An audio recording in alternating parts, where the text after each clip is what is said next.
All right, so now we talk about marketing. So welcome. Quick part about me, know about branding marketing. I have an MBA in Cleveland State, and my skill is mostly as a business and marketing background. And I did a lot of branding marketing for the Asian community in Cleveland, lots of businesses like the Horseshoe Casino, did help them a few times.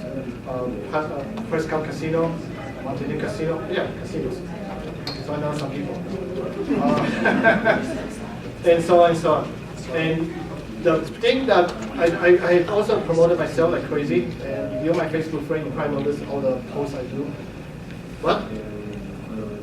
I agree. Oh, thank you. And the only thing that I think that I have done very well is marketing, branding entities in sense of Johnny Wu is Johnny Wu. How many of you guys know MDI? Only 3, 4. Because of now I've been pushing that out, right? Back years ago, I was too busy about pushing Johnny Wu out. As a filmmaker director, I kept forgetting a production company. To a point where their production company become a passive marketing option. But eventually, it came back out there. It's a take a while. And marketing promotion is not difficult. It's all about you being out there. Believe it or not, I'm very shy. When I'm in a crowd of people, I don't hang out. Like tonight, when you guys go to the party, I'll be sleeping. Yeah, I do that. And yesterday I was sleeping, and I don't go to bars. I don't drink. So I'm a very boring person. I'm a very cheap date. So right, Ryan? Right. So that's the kind of person I am. I'm a martial artist, so I don't like to go out party too much. I used to party like crazy, but then I got older and become wiser. So for me to market myself is very awkward. When I go to a Cleveland film mixer, I'm almost the guy on the corner and say nothing to anybody because I really don't like to talk to anybody. No, because I don't know what to say. If you as a filmmaker and you're starting out, first thing, number one thing to do is pass your business card. If you notice my business card, if you don't have one yet, oh yeah, I know you have one. You see, I have my picture on there. Christina been doing that now in her ID. Do you see her ID on her VIP thing? Have her picture? Yes, come from this idea. Reason why you can recognize who I am. And when you get my picture, you say, oh, I don't know who the heck is Johnny Wu, but I know the picture. Now I know who that is. Very way to do it. The next thing I also do is I went online and bought a bunch of free pens. 1,000 pens for $100. And give it away, which I have a lot on my table. Good way to market. The third thing you do is you have a Facebook website, Facebook personal and company, so you have separations. And then you also want to have a website. If you can't afford to have a website because it's very expensive and time consuming, your website can be only about the company or your reels, the demo reels, and so on and so on. YouTube has become the #2 largest search engine in the country, in the world. Number 1 is Google. Because Google bought YouTube, you're number 2. So use your opportunity, a lot of chances to market yourself is by having your video set on YouTube. Now the problem you could say that YouTube doesn't look professional when you embed it to your website because it has the word YouTube, and people sometimes have a tendency to think YouTube kind of be not professional. Then you use Vimeo.com, which is free for up to what, 500 megabyte per week upload, which is not a big deal. Or you can pay $79.95, which I do, where you have a limited upload and have more control about how you want to paste in the website. And that will get your name out there. The difference is Vimeo usually for professionals to look at, so you use that for LinkedIn, maybe your Facebook page or your website, or you can put your business card. Actually, that's not a bad idea. Then YouTube for the mass media, which is anybody that you want to promote to, everybody. Yeah. So you have that separation. That always helps. People also use Pinterest. I should talk about social media because we do have to talk about social media later. So that's another thing. You just had to be out there and promote. One of the things that as a marketing person will tell you always is the more you promote yourself, the more you think you're an expert. Yes, that's how I started. When I started promoting myself once a week to the media, I get people think that I'm the best filmmaker in Cleveland. But this assumption built up, and obviously, luckily, I do have some skill to back up a little bit, so I can get to the way that I am right now. But if I don't have the skill and I just BS like crazy, and you don't have a word to back it up, people know that you're fake, and then it's the world trouble. No matter where you are, if you're from this city, you're from different states, if you don't do a good job, people will know, and people will talk about you in your back. Right, Ryan? Right. No, nothing, nobody said. He actually have a very, very cool film that he's going to show tomorrow in the Microfilm Fest. I have a microfilm and a music video short, but it's more like a short. Check out the music video. It's really, really outstanding. 340, Screen Room CSV. See, that's another thing about marketing. You help others. You market others for you. Because what happened is, he's going to tell everybody Johnny was such a great guy. Yes. Johnny was cool. Right? Yeah. That's word of mouth is the best. All my clients since '98 to now has been always by referred. I never had a client that actually called me cold call because of they just found me on the internet. Never. Everything is because somebody told them about me. They have seen my work. They love what I do. They want to hire me to work for them. And I've done work from $100,000 over to $1 million projects. So no, I didn't get all the money, but yeah, I give it away to everybody else. So yeah, it's all about who you are. Be a professional. Be understanding. Have common sense. There's a lot of filmmakers go to shoot and forget about being smart. For example, you go to a film shoot. Let's say I go to film shoot for Keith, and he's working for a client. Okay, the client is BP. Ooh, exciting. So me being there, working under him, I started promoting myself. It's a good thing or not? People done that a lot. And they get fired right away. I fired them like twice, a couple people like that. So you can do that. And then, or how about me telling his client that they need to sue the caterer because the food I ate was giving me a stomach cramp. That happened too, in real life. So you gotta be professional. If you're being the kind of person, word trouble, and then you lose your credibility and your marketing branding is useless. Nobody, how much you say you are, nobody can care who you are. Be on time. Always as you basically be yourself as a professional, act yourself as a professional, people treat you as a professional, then you can make your name out there. So I've got really very general, so I think around those things to talk about. That's it. I'll see what I can talk more. Any questions so far? Feel free to ask me a question. That's the reason why you guys are here for. Come on. No question.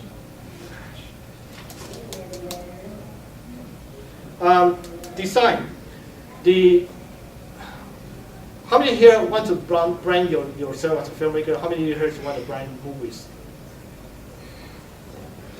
Who here are here to brand to market yourself? Raise your hand. Who's here to market your movie? That's a different story. That's a different thing. And instead of yourself, the production company or it's a different, right? There's a difference.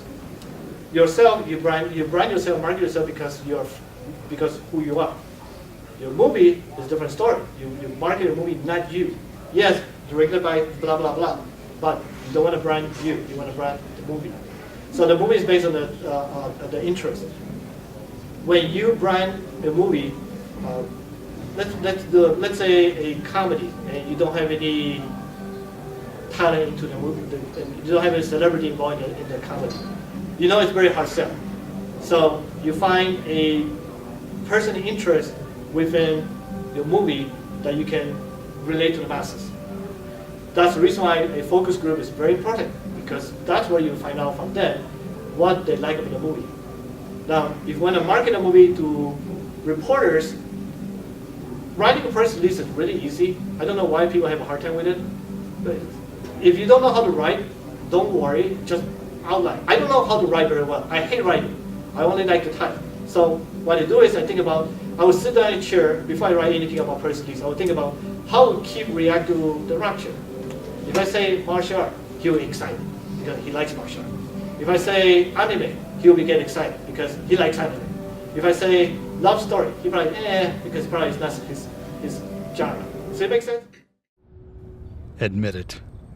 You're the one who killed him. You seduced him, gained his confidence. And then when he wasn't looking, you reached into your purse and without conscience or remorse, you pulled out a gun and shot him. And cut. Curious? Visit theindiegathering.com, a film festival, and so much more. In today's world, there is an absolute need to know how to protect yourself. But who has the time or money for lengthy training sessions with techniques you may not remember in a time of need, or which can wind up putting you in even more danger? With Escape and Survive, you will learn effective, easy-to-remember techniques for getting out of dangerous situations. No complicated moves, no expensive, time-consuming training. Just common sense self-defense. Book your seminar today at escapeandsurvive.com.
Welcome to Movie Outline 3, your first step to a successful screenplay. Movie Outline is powerful screenplay development software for both the amateur and the professional screenwriter, which uses the simple technique of step outlining to build your story, characters, and screenplay scene by scene. With Movie Outline, you can easily plan and customize your story structure, color code acts, rearrange scenes, develop and track characters, format your screenplay, and compare your own story to successful Hollywood movies. Movie Outline is the ultimate writer's tool. Visit www.movieoutline.com to download the free demo today. So you do the same thing with marketing your movie. You write a press release to newspaper. You can make a generic one, or you can make separate specific one. If you have a movie about a documentary about the rise and fall of Cleveland, just came on my head. So you target business development reporters, you target finance reporters, you target non-movie reporters. They don't care. Really speaking, actually, Plain Dealer cannot write anything anymore because they don't have any more entertainment reporters now. That's what I just found out. That's an example. So you can target a person to New York Times. They'll be interesting to find out about why Cleveland fell and went up again. So that's something that the national will be interested about. So you write a perspective. It's very simple. The first paragraph is all about what attracts the writer. So if I had to receive 1,000 emails a day, which I do, and you probably do about 500, 600 emails, and your email had to stand out against everybody else. Your first paragraph got to bring my attention to you. So the first release of the first paragraph had to be what, how, where, why. And let's take one more. What did I miss? When. Thank you. When is when you had to premiere. But then if you don't have to premiere, you only talk about your movie to start getting people interested. Those 4 things will be very important. And don't only just send it once. Send it a couple times.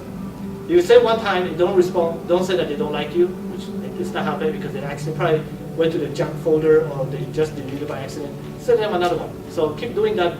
And if the second one that you don't hear from them, call them up.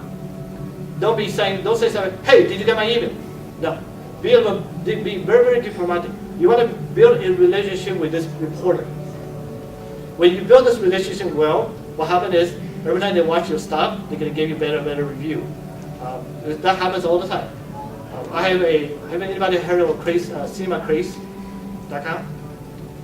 Okay, they Felix Velasquez is a reviewer from critics from that website.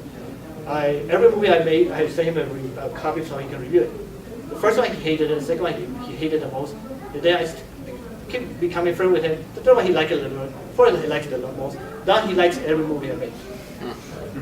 Relationship building works enough. And even he hates you. If any reporter hates your movie or critic hates your movie, thank them for the stuff. Bribe them with the food in a basket of flour if you really want to do that far. Yes, you can, and it's not legal. It's ethically speaking, it's not right, but they'll be happy that you actually felt that the critics good, and they'll consider they'll be a little softer next time they talk to you about your movies. It always happens. It never fails. Cinema, what? What's Cinema Craze? Cinema Craze, CRAZE. They're in Facebook too.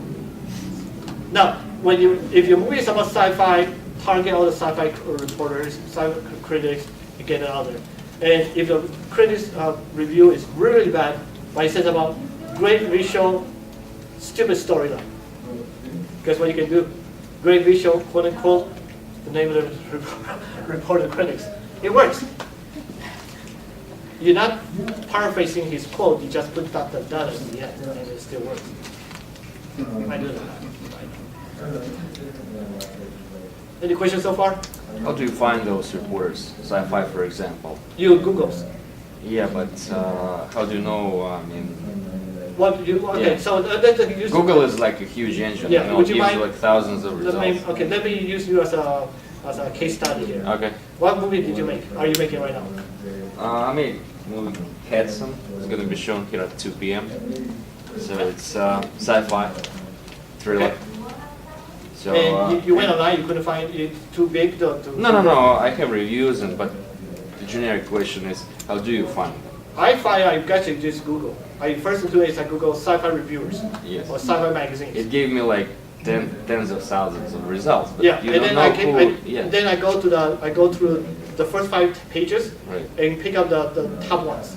And What do you mean by top ones? the one that have most people visit. The Okay. things that the ones that I always remember seeing all the time. And I actually do have a database of sci-fis and martial art. I start collecting them because How I'm much? a hoarder. Yeah. Hoarder. For the database. It's a good database. Yeah. Because for example, when we did the Cleveland Asian Festival, I had to promote the festival into all over the world. So I collected all the medias and all the different Asian organizations within Ohio. So I could get all the information. So now when I promote the festival, they all get my email. And they subscribe them all the time. I get pissy, but that's how life is. The same thing with the magazine. And you go to Google, you go through the critics. You also go to different film festival, film forums, where people talk about their sci-fi movies and stuff, and then see what kind of review they have been getting. So you're doing sci-fi, and you probably can go to the Rapture website and check out all the different people that review Rapture, and then check them out. So that become part of your database now, because now you know that whoever review my movies will review yours, because they are the sci-fis. So you just start collecting and make friends with everybody else. This database, you can sell them if you really want to. When you get very, very broke, and you have no more money, and you need to raise money for it, you can sell them for $1,000, and you can do their distribution. Seriously, you can do that eventually. Not now, but down the road. So that's about selling yourself. So when you have the database, then you have the name of the person, the titles, the website address, the phone number, the email address, what specialty they are. So you don't want to mass email them all together. Because Yeah, we're certain yeah. one, then you have to be very specific. Right. Sometimes you just have to change a few wording, something. And usually all these critics are nice enough, they'll respond. So what I do is I will say that, hey, I have the Rapture, I'd like you to review it. Would it be okay for me to send you a copy of the DVD? They will say, sure, no problem. What's the address? And then you get it. Sometimes you can find them in the website. Filmmaker Magazine, they will review it. So your website has the information where you submit it in. Filmthread.com, you can review there too. They review everything. But they mostly like horror film, which is kind of interesting. So it's Cinema Craze. They like horror film most of the time. But they also review everything. Film trade used to be very valuable in the sense of a lot of people, have you guys heard of filmtrade.com? Okay. A lot of people, when they get reviewed there, seems to be the audience flocking to that movie right away. Used to be, but not anymore. That kind of guy. I think because there's too many review sites all over the place coming out. So you can also check out blogs, review blogs, sci-fi blogs. If you talk about UFO, go to UFO. That's a niche. Go to a UFO sighting website and tell them it actually works. Tell them that you have this movie and we'd like them to take a look at it. And they're actually going to talk about it. And that's how you build your database, your mass media out there. You build these people, yes. How about hitting press? I mean, not blogs or internet, Printed but press. real press. Then you send them, That's What city are you from? that's the most difficult thing that Yes. I found. You call them, they would talk to them, but they would not want review. yeah, that happened to me a And lot. then you can't reach them. You can call them like 100 times a Voicemail day, they and wouldn't pick it up. Yeah. So that's the problem with the press. How do you hit the press? I had experienced that when I did an event in Hollywood called the Charity Jam. We have Alicia Keys, Steven Seagal performing, singing, Kevin Bacon, Kira, those people. And that was an event organized by Clevelander, performing, happening in LA. Nobody in Cleveland cared. No reporters cared. C Magazine, Plain Dealer, Print Magazine, nobody cared because it didn't happen here. They all happen in LA. People in LA all excited about it. Now, if I turn around, have all these people come here to present here, they care. The same thing happened in sci-fi. Print reporters had told me all the time, entertainment reporters, that the best way to have your things right out is you have a really, really nice, touching story to tell. You don't say sci-fi anymore. You have to pick something in there that, because print is harder to get audiences, and because also print media has been dying nowadays. So whatever they're going to publish had to be something that the mass media would get touched about. That's why you see a lot about car accidents, robberies, and such in the print, or somebody running naked in a football field. That's not what happened because there's mass interest.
Are you a filmmaker looking for the location of your next project? Contact the North Coast Film Commission. With small cities throughout Ohio, we're here to help with your film, television, and commercial productions. With low to no cost permits and locations, we'll help stretch your budget. From our production resources to our talent database, we will show you just what the North Coast has to offer. Visit northcoastfilmcommission.com today. When you have a movie that you know, like a martial art movie, it's harder to sell to the mass media. You're gonna find a point. Oh, Karate Kid, the new one. The reason is, not probably because of Jackie Chan. Let's say you had nobody there in that movie. It's a kid and a unknown actors. So you sell the kid's perspective. This kid, his journey to become an adult. The print will probably pick it up because it's a different story now. It's no longer about sci-fi, no longer about martial arts. It's about the kid growing up. So you change that perspective. You may have to bribe them, like I said earlier, take them out to dinner, which I did a lot of time too. Well, I actually take Judy Washington out to dinner because she's been a very good friend of mine before she writes stuff for me, about me. So I said, you know what, let's go out to dinner. For The Rapture, I couldn't get her to write my article because she says it's sci-fi, it's not interesting enough for the public. So I got so fed up, and I said, would you mind sit down with me and coffee? And she decided, after calling her like every day for a minute to leave a voicemail, she finally agreed to sit down and talk. After talking, she agreed to write a little article about it. So it takes, you don't want to get them upset, but you want to make them like you. And sometimes a phone call, sometimes you have to actually go to the office and knock at the door. Unfortunately, that's how because believe it or not, filmmaking has been considered by a lot of reporters as the lowest part of art creation, the lowest denomination of art creation. They're not gonna, unless you have something that the mass interest, if we interested, documentary will be fine. If you write about fiction about a woman get beat up by a husband, but they overcome the whole tragedy and become a better person, they're gonna write about that like crazy. But they're not gonna write about sci-fi, they're not gonna write a horror film that well, unless it's a Sundance. Yeah, that's the true of the. So, if you, the second way to do this is work around it. When my event did not get through, my charity jam event did not get coverage here, I said screw Cleveland, so I got around it. So I got everybody outside Cleveland write about it by telling them that this is a Cleveland, Ohio resident, Ohio-owned event. That we're doing it, we're gonna promote Ohio in LA. And it worked. Because I found out that Cleveland people they didn't care about me, so I didn't screw them. So. But now, once you get this writing, you keep going and people keep writing about you. Guess what? Every time there's something new coming, Avenger coming to Cleveland, who's getting a phone call? I did. Because they want to know what's my perspective about Avenger coming to Cleveland to shoot. I got nothing to do with it, but they want to know my perspective. How does it feel that the whole downtown gets shut down by Captain America shoot? Yeah, I was new for that.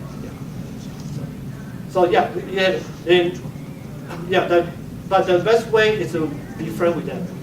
So if you know somebody works at some station, stop being friends with them. That usually works. Unfortunately, filmmaking is a people industry. If you don't become a people person, you're not gonna go far away.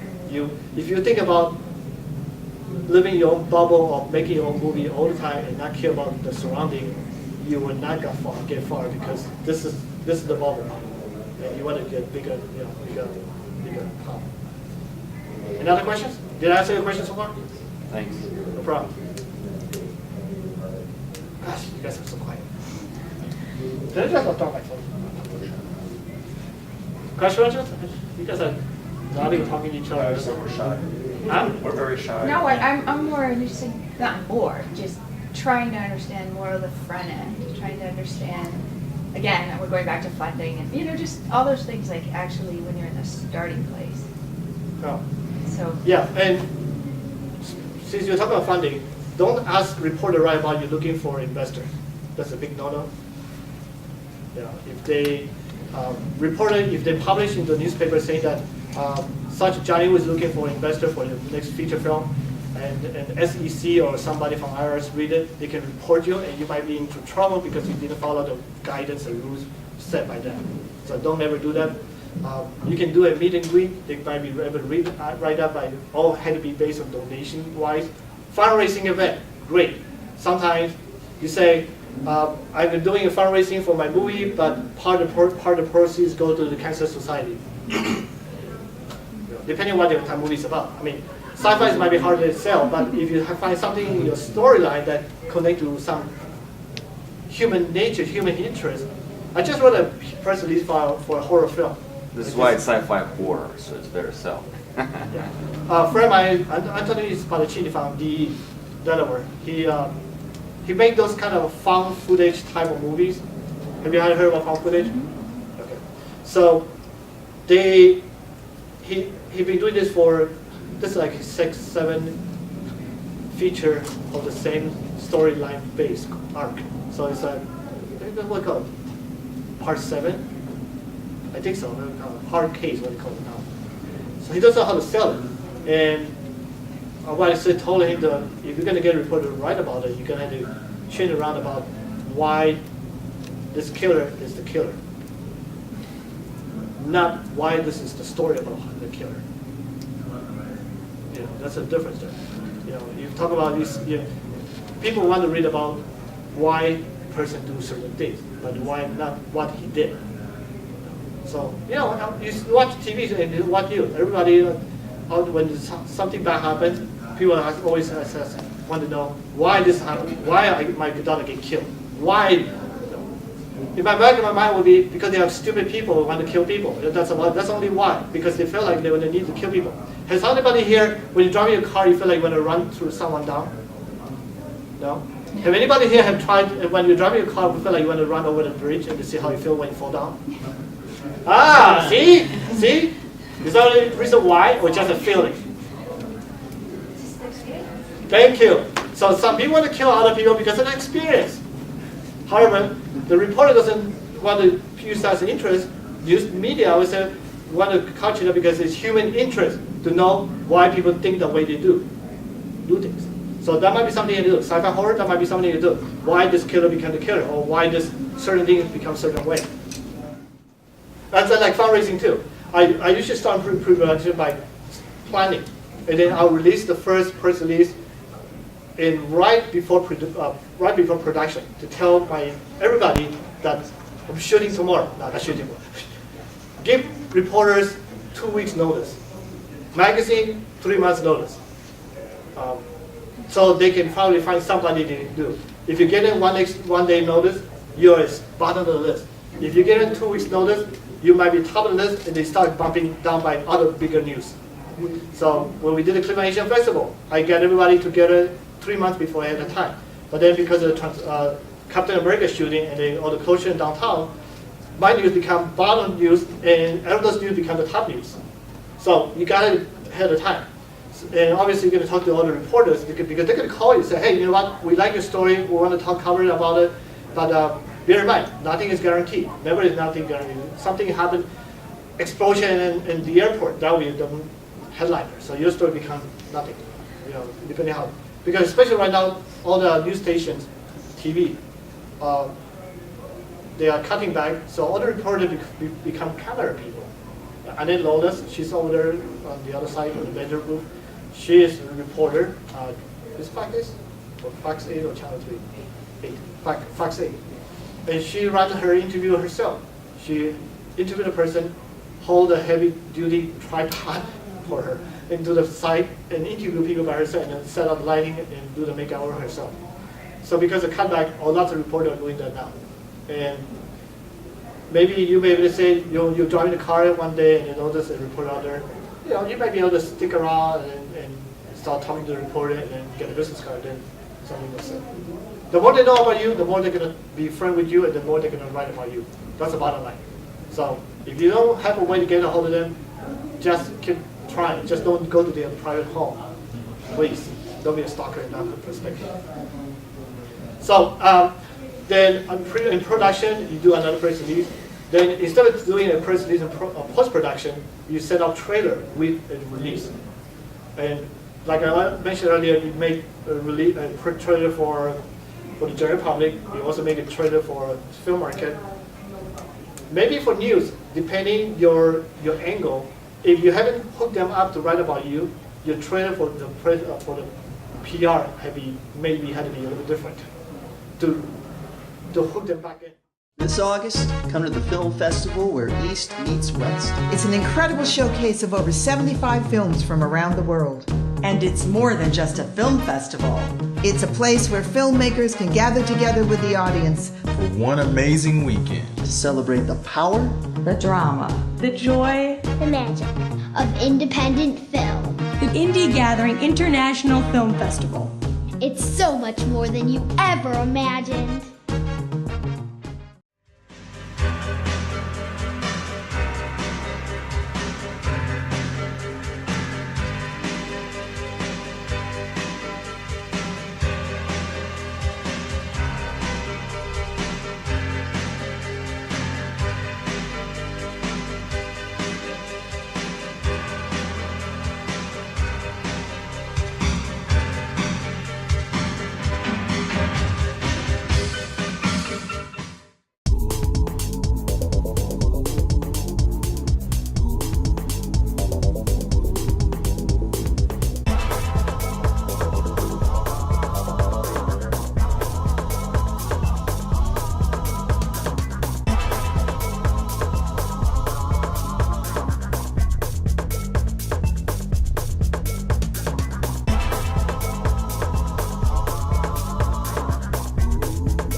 The more they hear about your movie, the more they know that you're actually going to happen. Because they also get lots of email from lots of filmmakers say, my movie is shooting tomorrow. Please write something about it. They're going to delete, because they know 80% of these people actually have nothing going on tomorrow. They can't deliver. And we know that. We know filmmakers who keep talking about film shooting and never delivers. So, what? No, that's fine.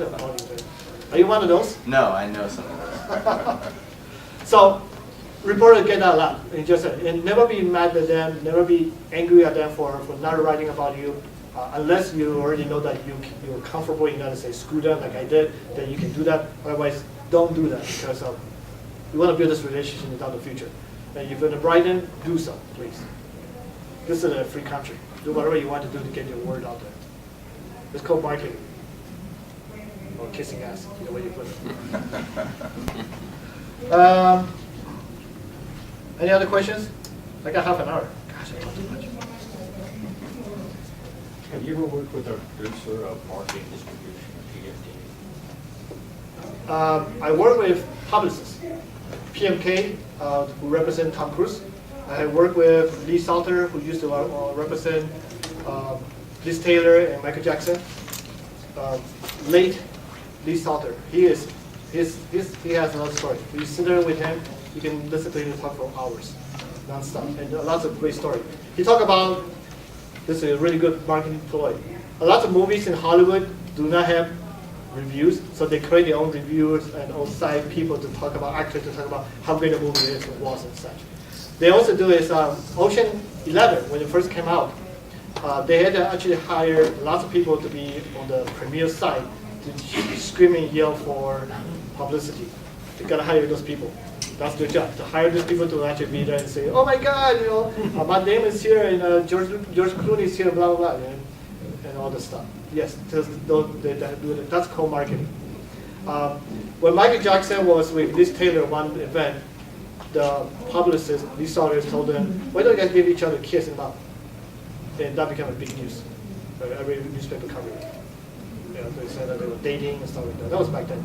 And he talked about Frank Sinatra, how Frank Sinatra hated to be late, and lots of stories. That's, yeah. So, do you guys know what publicists do for celebrity-wise? No? Besides publicizing their work, their job is to say no to everybody. That's their job. If you want to ask them to be in a movie, never go to publicists, because their job is saying no. So always go to the manager or go to them directly. Don't go to publicists. Publicists will always going to tell you no, no matter how great your job is, or the thing is how much money you think you're going to give them. They're always going to say no. It's kind of weird, but that's how it is. Okay, no, this is Hollywood. Produce major film company go to them, they'll probably say yes. But if independent filmmakers, they will say no. Other questions? Come on, can you ask me because I have, yeah. All right, so you were talking earlier about, when you're marketing your movie, you want kind of, whether it be a B-list actor or some sort of name, in terms of, obviously you have like networking events like this, but, say you have some actor, you're like, oh, I want to reach out to them. How do you even contact them if they're, in LA or, they're kind of doing their own thing? If this is still work, you can just call it as a SAG. I'm saying like, yeah. It'd be Call like SAG. Tell them I would like to hire. I'd like to get a contact person information for Tom Cruise, and they will give it to you. I'm not sure how it still works yet, but that used to work very well. I can add something. It's better to act through casting director than yourself. Any casting director unknown, and manager will listen to casting director. Manager will not listen to you. So through casting director, I was able to get through to Kate Beckinsale, for example. Through the casting director, she would call her manager or agent, send the script, very easy. So they probably will read the script. But if you personally will contact, they'll probably pass. So that's a hint. So yeah, good thing to know. Yeah. And IMDb Pro a lot of times will list like management agents that might be working with talent. And if you happen to go to the same restaurant or coffee shop, then a friend of mine who helped me kickstarted MDI, he lived in LA right now. He sit in the same coffee shop with Mark Hamill, and they became friends. And then they got introduced to Harrison Ford, and they become friends. That's about all I know. I don't know what's happened after that because that's all I know. It's kind of cool. They hang out a lot. So maybe in the future, if I decide to do another movie and my friend was willing to help me out, then he probably contact them too and say, hey, would like to be, and they'll probably say yes to him for free, just because they are friends. I think we should do that. All right, any other questions? For your marketing, do you have a trailer already? You got everything done, right, for your movie? What do you mean, everything? I mean, you got a trailer done, you're... Yeah, I have reviews, I have trailer, yes. Have you been distributed yet? Negotiating. So. For worldwide or for domestic? Domestic and worldwide. Okay, it's not the thing that Ray Sarge is talking about, right? The Ronnie, Rock TV thing? No. No. Targeting DVD deals and TV deals, so we try to split as much as we can to get better revenue rather than selling novelties. And if you want to just, other filmmakers will also have an outlet. If you cannot get a film sales agent, or you don't know how to do the four-wall process, or your self-selling is difficult, you can always subscribe to Amazon. You can have them sell it. Although they took, I think, 20% or 40% off your total amount. And then you can do it iTunes, paying like $2,000 for submission to a company who actually put it in there through iTunes for you. Now, if you have a music video, a little bit different story. Only costs you $20 to get to Vivo.com, which happen to be all over the world. So you can do that yourself, $20, that's it. Once you set an account, you can submit your film, automatically you set it without any cost. So that's for music videos. Any other questions? If not, then I think we're done. All right, one more question. Yes. How did you reach Wonderfilm? How do you approach them? They approached me actually. When I first did a Joker's card, which is a short film, 18 minutes long, it got, within a week, we shut down the server who was actually hosting it. And because it's a Batman fan film, and it's kind of stupid silly, and everybody likes it. It was really good back then in 2004. So it got word out there. I got represented by another company, and then it didn't work out. And Phil Wonderfield said, "Hey, you know what? I heard about your movie. I want to rep it for you." So I said, "Sure." Unfortunately, because it's a short film, it didn't get far. It didn't get distributed or sold, but it got represented to that perspective. The one before that was The Chase with Trivia Stone. That got sold to online website, which I get a royalty fee until they shut down the business. I got my money back, $500. I got it, so I'm very happy. So yeah, been doing this for some time, but there's a lot of outlet nowadays that people can use. There are lots of great filmmakers now, so there are a lot of different ways to promote your stuff. But it's just how you go out there and get people to notice your stuff is maybe hard to do because everybody wants to be a filmmaker. Everybody wants to make a movie. But then find the niche within your genre that make you ahead of them. I mentioned earlier about this filmmaker who did Monsters. He made a niche because he shot a really great movie. You seen it? Have you heard it? Yeah, sure. He made a great movie that majority of people like it, not everybody likes it. Make it very, very low budget, shot very well lit, and got out there. So anything is possible. Cool. All right, thank you everybody for sitting in here. Hopefully you guys enjoy Joe Estefes. He's coming up next, 2:30. Thank you.